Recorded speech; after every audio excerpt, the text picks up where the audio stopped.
তোমাদের প্রত্যেককে আবার আমার ইউটিউব চ্যানেলে স্বাগত।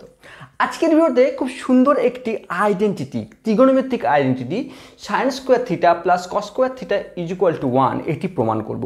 হ্যাঁ, তোমরা এর প্রত্যেকটি প্রমাণ তোমরা এই বইয়ে পাঠ্যপুস্তকে অবস্থিত প্রমাণগুলি তোমরা এর প্রমাণ করেছো, কিন্তু প্রবলেম হচ্ছে আমরা এই প্রমাণ পিথাগোরাসের উপপাদ্যের উপর বেস করে করেছি। যে কোনো জায়গায় তুমি কোনো টিচারকে যদি জিজ্ঞেস করে থাকো যে sin square theta plus cos square theta is equal to 1 এটি প্রমাণ কিভাবে করব, সে তোমাকে নর্মালি পিথাগোরাসের সূত্র প্রয়োগ করেই তোমার প্রমাণ কিন্তু করেছে। কিন্তু যদি পিথাগোরাসের সূত্রটি না থাকতো তাহলে কি আমরা এর প্রমাণ করতে পারতাম যে cos square theta sin square theta plus cos square theta is equal to 1? অবশ্যই পারতাম। এটি একটি ত্রিগোণমিতিক আইডেন্টিটি, কেন প্রমাণ করতে পারবো না? তো আমরা ত্রিগোণমিতিকের দৃষ্টিকোণের উপর, ত্রিগোণমিতির যে কনসেপ্ট বা যে ডেফিনেশন তার দৃষ্টিকোণে আমরা আজকে sin square theta plus cos square theta is equal to 1 এই সূত্রটি প্রমাণ করে দেখার চেষ্টা করব। আর শুধু এটি প্রমাণ করব না, তার সাথে সাথে আমরা ত্রিগোণমিতির যে বেসিক ডেফিনেশন তার উপর বেস করে আমরা পিথাগোরাসের সূত্রটিকেও প্রমাণ করব। অর্থাৎ আমরা একই ভিডিওতে আমরা দুটো জিনিস প্রমাণ করব, যে ত্রিগোণমিতিক অ্যাসপেক্টে পিথাগোরাসের সূত্রের প্রমাণ বা পিথাগোরাসের উপপাদ্যটির প্রুফ, এবং আমরা পিথাগোরাসের সূত্র প্রয়োগ না করে sin square theta plus cos square theta is equal to 1 এটি প্রমাণ করার চেষ্টা করব। তো শুরু করা যাক আজকের ভিডিও। এবার আমরা একটি সমকোণী ত্রিভুজকে অঙ্কন করলাম। একটি সমকোণী ত্রিভুজ অঙ্কন করেছি। ত্রিভুজ এ বি সি একটি সমকোণী ত্রিভুজ আমরা অঙ্কন করলাম এ বি সি, যার কোণ সিটি 90 ডিগ্রি বা এক সমকোণ। তাহলে এই কোণটি এক 90 ডিগ্রি বা এক সমকোণ। আর আমি ধরে নিচ্ছি কোণ এ এটি থিটা আমি ধরে নিচ্ছি, কনসিডার করছি। তাহলে এই মুহূর্তে আমরা একটি সমকোণী ত্রিভুজ এবং যার একটি কোণ 90 ডিগ্রি যখন সমকোণ হয়ে গেল, তার অর্থ হচ্ছে আমরা ত্রিগোণমিতির বিভিন্ন অপেক্ষক যেমন সাইন, কস, ট্যান এগুলি আমরা এই ত্রিভুজের ক্ষেত্রে কিন্তু ইউজ করতে পারি। আমরা জানি যে cos থিটা হচ্ছে ভূমি বাই অতিভুজ, এবং sin থিটা হচ্ছে লম্ব বাই অতিভুজ, তাই না? এবার আমরা যদি এই ত্রিভুজের ক্ষেত্রে অতিভুজের অপোজিটে যে বাহুটি আছে অর্থাৎ এ বি, একে আমরা যদি অতিভুজ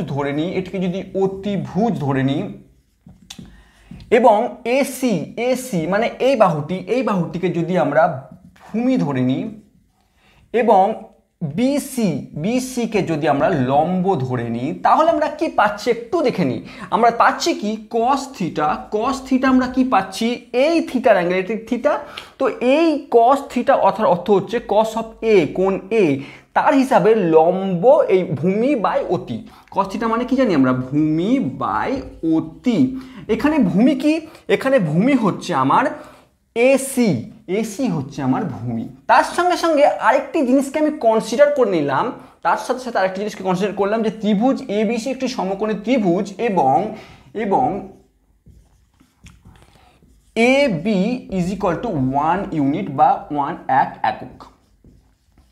আমরা ধরে নিলাম যে এই যে একটি সমকোণী ত্রিভুজ, এই সমকোণী ত্রিভুজের এই এ বি এর ডিস্টেন্স হচ্ছে 1 একক।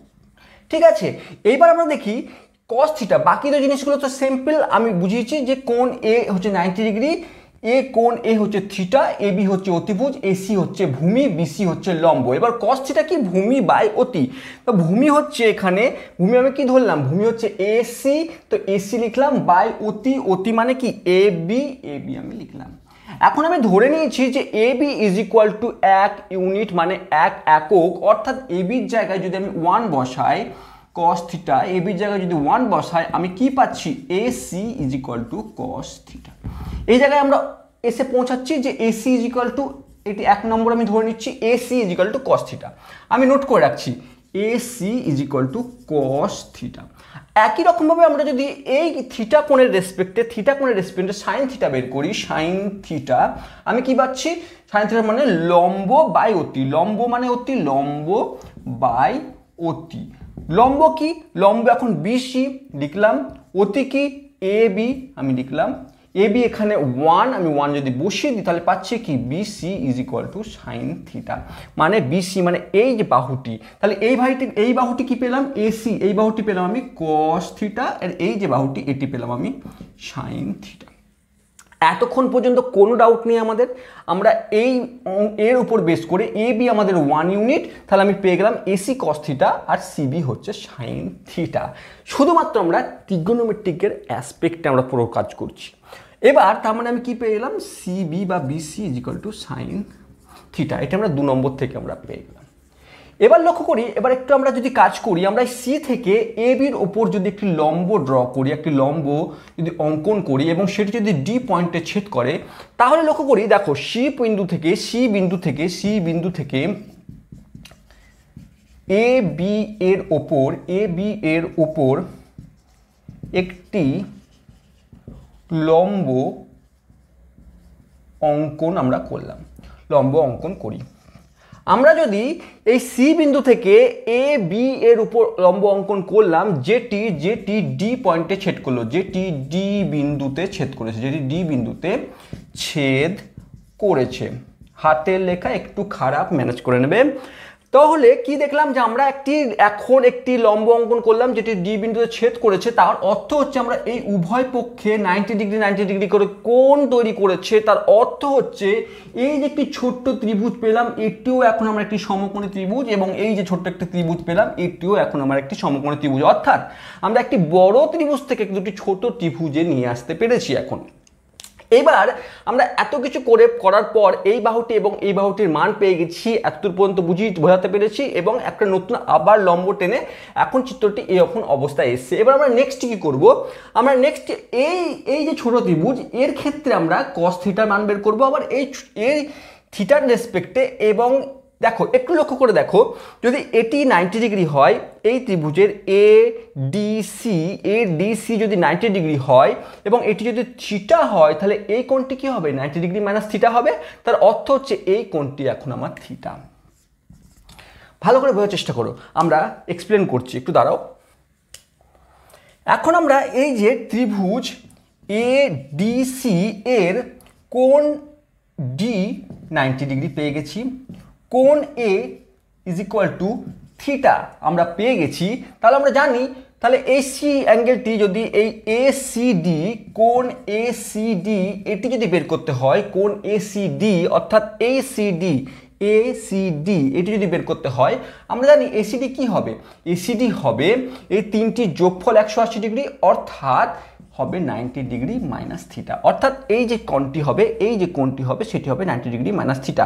যদি তাই হয় তাহলে এই কোণটি অবশ্যই থিটা হবে, কারণ এটি থিটা হবে তবে তো এটি পুরোটি 90 ডিগ্রি। এটি যদি 90 ডিগ্রি মাইনাস থিটা হয় তাহলে এটি অবশ্যই থিটা। তাহলে কোণ এখান থেকে আমি কি পাচ্ছি, কোণ BCD is equal two theta, কোণ বিসিডি থিটা। তাহলে এখন আমরা এই যে ত্রিভুজটি পেলাম, এই ত্রিভুজের এই অ্যাঙ্গেলটি থিটা এবং এই ত্রিভুজের এই অ্যাঙ্গেলটি এখন কিন্তু থিটা, ঠিক আছে। এবার আমরা এই দুটি ত্রিভুজের এখন ত্রিভুজ এ সিডি, ত্রিভুজ এ সিডি এর cos থিটা যদি বের করি, এসিডি এর cos থিটা যদি বের করি, তাহলে কি পাচ্ছি, cos থিটা মানে ভূমি বাই অতি, ভূমি কি এডি, অতি কি এসি, এডি কি এডি আমি জানি না, এডি থাকলো, এসি কি জানি আমি, এসির মান এখন cos থিটা, তাহলে আমি পাচ্ছি কি এখান থেকে এডি is equal two cos square theta. অর্থাৎ এডি এর মান পেয়ে যাচ্ছি আমরা cos স্কয়ার থিটা। এবার আমরা কি পাবো, এবার আমরা চেষ্টা করব যে এই ত্রিভুজের সাইন থিটাকে বের করার চেষ্টা করব, তো আমরা ত্রিভুজ বিসিডি এর সাইন থিটা মানে কি জানি আমরা, সাইন থিটা মানে লম্ব বাই অতি, এর রেসপেক্টে অতি এটি, তাহলে লম্ব বাই অতি মানে এটি লম্ব, তাহলে আমরা ডিবি বাই সাইন থিটা, এর ক্ষেত্রে আমি যেমন পাচ্ছিলাম ভূমি বাই অতি, ভূমি আমি পাচ্ছিলাম এডি বাই অতি এটি, এর ক্ষেত্রে এই কোণের রেসপেক্টে দেখো এটি 90 ডিগ্রি, এর অপোজিটে যেটি আছে সেটি অতিভুজ, আর এর এই অপোজিটে যে আছে সেটি লম্ব। তাহলে আমরা লম্ব এই কোণের রেসপেক্টে সাইন থিটা মানে লম্ব বাই অতি, তাহলে ডিবি বাই সিবি এখানে সাইন থিটা আমি বসিয়ে দিলাম, তাহলে ডিবির মান কি পাচ্ছি ডিবির মান পাচ্ছি সাইন স্কোয়ার থিটা। অর্থাৎ আমি পাচ্ছি কি এডি মান হচ্ছে কস স্কোয়ার থিটা আর ডিবির মান সাইন স্কোয়ার থিটা। আবার আমরা জানি এ বি আমরা যে প্রথমে সর্বপ্রথম ধরেছি 1 AB is equal to 1 unit.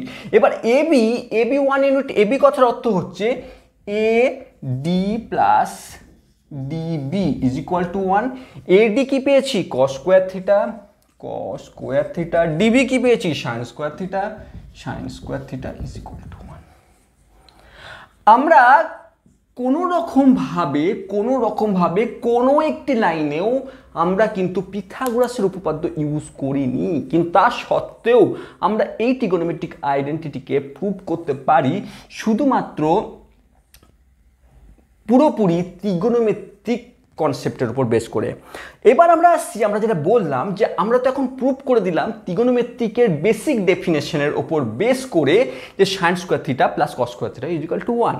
কিন্তু এই বেসিক ডেফিনেশনের উপর বেস করে যদি আমাকে বলা হয় পিথাগোরাসের সূত্র মানে উপপাদ্যটি প্রমাণ করো, তাহলে কিভাবে আমরা প্রমাণ করব? আমরা এতদূর পর্যন্ত যা যা কাজ করেছি শুধু একটু যদি ভেবে নিই, তাই A D is equal to cos square theta plus sine square theta is equal to 1। Cos থিটার ইন্ডিভিজুয়াল বড় ত্রিভুজের ক্ষেত্রে যদি একটু ভেবে নাও, এই বড় ত্রিভুজের ক্ষেত্রে আমরা যদি সর্বপ্রথমে যাই, বড় ত্রিভুজের ক্ষেত্রে কস থিটা ছিল আমরা একটু মুছে দিচ্ছি। আমরা বড় ত্রিভুজের ক্ষেত্রে কস থিটা কি ছিল? কস থিটা ছিল হচ্ছে বড় ত্রিভুজের ক্ষেত্রে ভূমি বাই অতিভুজ। ভূমি কি ছিল এ বি, অতিভুজ কি ছিল ভূমি ছিল হচ্ছে আমার এসি আর অতিভুজ ছিল এ বি। বড় ত্রিভুজের ক্ষেত্রে, বড় ত্রিভুজ মানে এ বি সি ত্রিভুজের ক্ষেত্রে ত্রিভুজ এ বি সি এর কস থিটা ছিল এসি বাই এ বি। আবার সাইন থিটা ছিল বড় ত্রিভুজের ক্ষেত্রে লম্ব বাই অতিভুজ। এখানে লম্ব হচ্ছে এটি মানে সি বি বাই অতি কি আছে এ বি অতিভুজ আছে, এরকম একটি জায়গায় ছিল, ঠিক আছে, এরকম একটি পেয়েছিলাম। এবার আমরা এটি তো প্রমাণ করে ফেললাম, আমরা এতদূর পর্যন্ত তো প্রমাণ করে ফেলেছি sine square theta plus cos square theta is equal to 1। তো কসের মান আমি এখন পেয়ে গেছি এসি বাই এ বি। কসের জায়গায় যদি আমি এসি বাই এ বি বসিয়ে দিই, তাহলে এসি বাই এ বি তার square plus sine square theta, সাইনের মান আমি পেয়ে গেছি সিবি বাই এ বি তার স্কোয়ার ইজ ইকুয়াল টু 1 আছে থাকলো। আমরা যদি একটু লসাগু করি তাহলে আমরা কি পাচ্ছি? প্রথমে তো AC square by A B square plus CB square by A B square is equal to 1।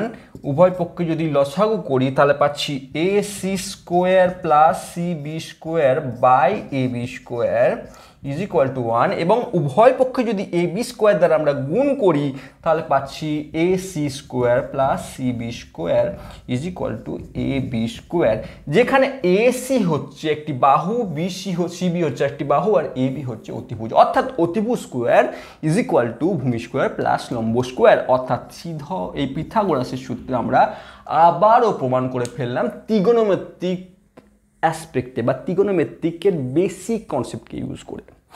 তো যদি এরকমভাবে আমরা অনেক রকমভাবে পদ্ধতিতে এইসবগুলোর আমরা প্রমাণ করতে পারি, কিন্তু normally sine square theta plus cos square theta আমরা ক্লাসে বা আমাদের পাঠ্যপুস্তকে নর্মালি পিথাগোরাসের সূত্রের উপর প্রয়োগ করেই কিন্তু এর প্রমাণ করেছি বা করে এসেছি।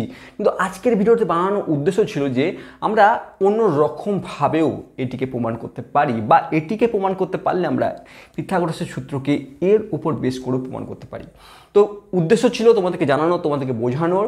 যদি ভিডিওটি ভালো লেগে থাকে অবশ্যই শেয়ার করো, কমেন্টস করো, চ্যানেলকে সাবস্ক্রাইব করো। যদি ভালো লেগে থাকে অবশ্যই লাইক করো। Thank you for watching.